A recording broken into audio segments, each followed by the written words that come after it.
Hello, hello, hello, everyone. Welcome back to another video. All right, let's check it out. Let's see what we got for you right now. We have a model that is very popular. I would say, not sure it's worldwide, but in many countries, it was quite well accepted. And it was sold in many countries that you may not even think about. Example, Canada. But let me get to more detail. What we got right now is a 143 scale Lada Niva. But this is a special Lada Niva. This is the 5-door Lada Niva. Now, when I meant special, it's because let me actually fix before about what I said about Canada. Well, this vehicle itself was not sold in Canada. The 5 doors version was not sold in Canada. Only the 3-door version, which is basically the version that the model that a lot of people know worldwide. I don't think the 5-door Lada Niva was sold all around the world, or in, like they call them in Russia, I think they call them the Vaz. I think this model specifically was the Vaz-2131. But I like it. I like the 5-door.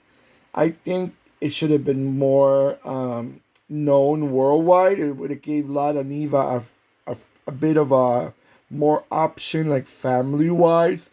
Remember, the Lada Niva was a very quite compact 4x4.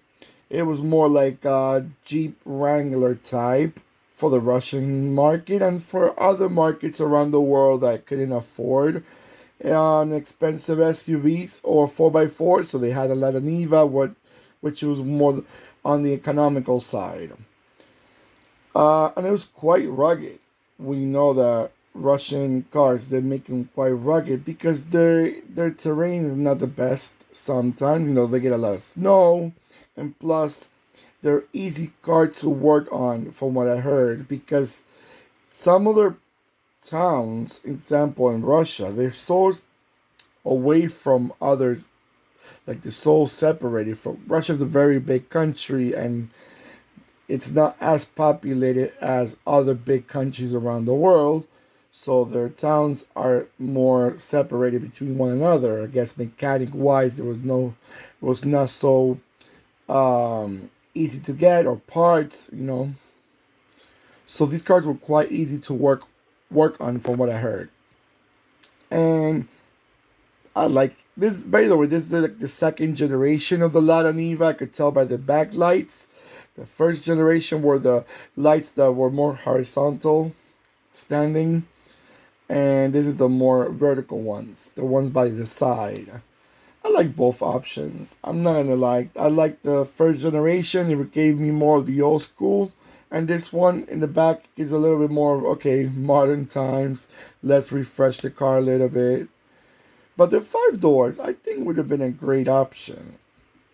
Now, going back what I said about this car was sold mostly all around the world, but except for a few countries, were because, again, this model was even sold in Canada, but only the 3-door version. Not in USA. We never had this model.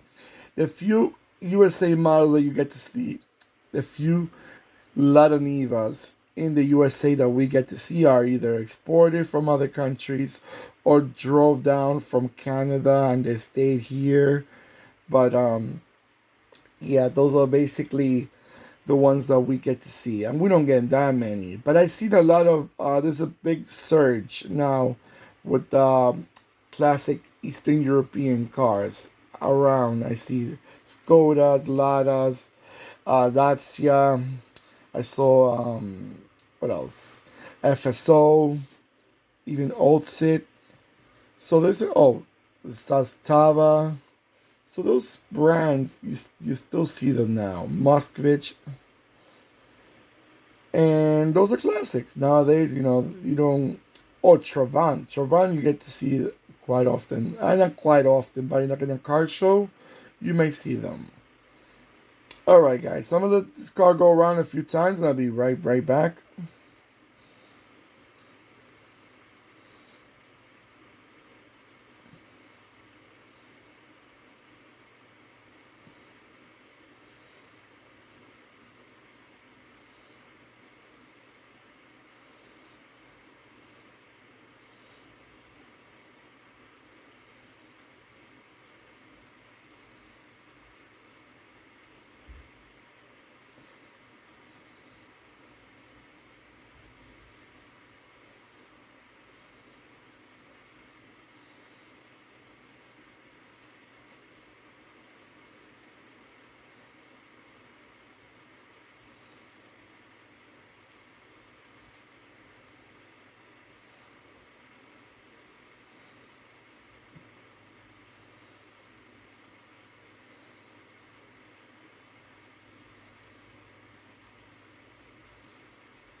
Alright guys, before I forget, let me mention a couple things. Engine wise, gas or petrol, they were basically 1.6, a 1.7, and a 1.8 engine. They had a diesel engine, 1.9. Transmission wise, they only came in a 4-speed. They were making them until 1993, and then from 1993 on, it's a 5-speed manual. And just so you know, I was reading about all the options they had in model size, shapes of the Lada Niva. They had a 3 or a 5-door compact XUV, which is this one right here, a 2-door pickup, a 2-door chassis cab, a 3-door pickup truck base van, a 3-door box van, a 2-door ambulance, and a 2-door police SUV. They made for everybody and their mothers. Options for everybody. The only thing they needed to make a Lada Niva sedan, like with a trunk in the back or something. I don't know. Because they sure made for everyone. Alright, guys. So don't forget to give me a beautiful thumbs up, like I always say. Don't forget to click and subscribe. And click the bell next to the subscribe button that will remind you when I'm posting more videos. Let me know in the comments what you guys think about this car. Did you like them? Did you find them attractive? Do you say what a weird car to own? Or they're really out of style, they're old and you want something more modern? Yeah, let me know in the comments, guys, and I would love to read them. Believe me, I read each and every comment. Alright, have a great rest of your day, morning, afternoon, evening, or nighttime. Goodbye.